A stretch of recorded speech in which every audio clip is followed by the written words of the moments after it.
Donc bonjour, moi je m'appelle Caroline Godard et j'ai un parcours professionnel assez particulier puisqu'au départ je veux faire veto, donc je suis allée en prépa, puis je suis partie en fac de biologie pour enfin faire le master ici et par la suite j'aimerais faire vétérinaire derrière. Bonjour, moi c'est Lionel Justin Vogo. Je suis médecin de formation, médecin clinicien. Donc je viens du Cameroun où j'ai travaillé au Comité national de lutte contre le sida. Et aujourd'hui j'ai voulu apporter de la profondeur à ce que j'ai eu l'habitude de faire au niveau du Comité national de lutte contre le sida, c'est-à-dire de l'épidémiologie. Du coup, j'ai choisi le master GISMAT à l'école vétérinaire de Toulouse et aussi en partenariat avec l'université Paul Sabatier et le CIRAD, qui s'appelle GISMAT Gestion intégrée des maladies animales tropicales et des zoonoses. Justement pour le côté épidémiologie d'intervention, un peu avoir cette casquette d'enquêteur, de déterminer où a démarré une épidémie, de chercher le cas index, donc le premier cas dans le pays et de voir où ça s'est disséminé. Je trouve ça super intéressant.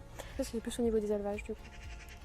Donc moi, contrairement à ma cadette, moi j'ai choisi le master épidémiologie et surveillance des maladies infectieuses humaines et animales, tout simplement à cause de la mondialisation, l'émergence des nouvelles pathologies et aussi tout simplement parce que durant la Covid, j'avais du mal à gérer une unité de surveillance qui avait été mis à ma disposition.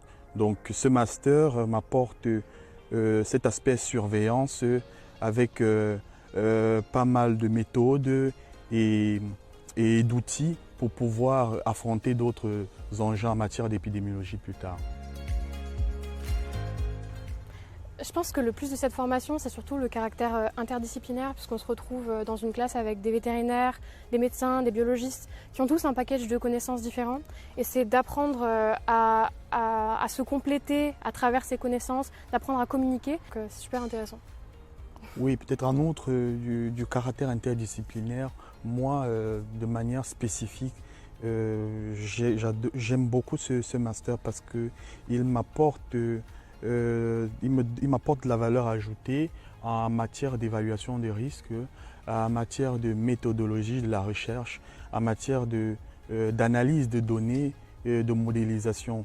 Donc pour moi, c'est quelque chose de plus. Donc c'est la particularité de ce master, c'est que outre la surveillance épidémiologique, on nous apprend pas mal de choses pour pouvoir être de véritables soldats devant une épidémie.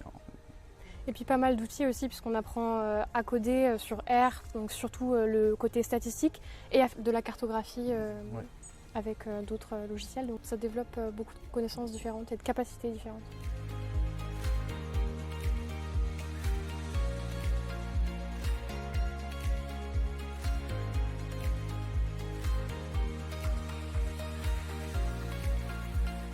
Je pense que ce master essaye d'allier vraiment la théorie à la pratique. C'est un master vraiment qui nous amène directement, ou du moins ce qui nous conduit directement à la profession en fait.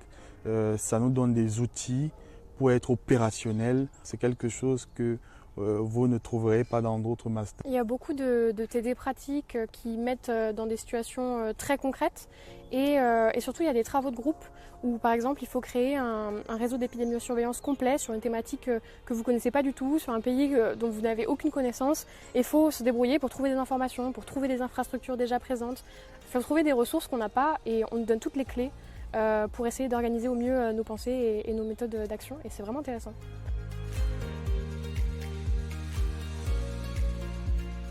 Pour mon stage, je vais travailler sur l'estimation du risque de pénétration du virus de la fièvre Congo-Crimée en Corse. Et donc il sera question pour moi d'estimer ce risque-là mais aussi de proposer des pistes de surveillance par rapport à cette zoonose dans cette partie de la France. Donc pour moi, c'est un très grand enjeu qui va peut-être m'orienter demain vers le métier de la surveillance épidémiologique et aussi vers vers l'évaluation des différents systèmes de surveillance dans le monde. Moi, totalement différemment de Justin, j'aimerais devenir vétérinaire, mais avec une double casquette, vétérinaire et épidémiologiste. Donc je ne veux pas rester bloquée dans une pratique, je peux tout aussi bien faire de la recherche sur l'épidémiologie. Et c'est cet aspect qui ouvre plein de possibilités qui m'intéresse surtout.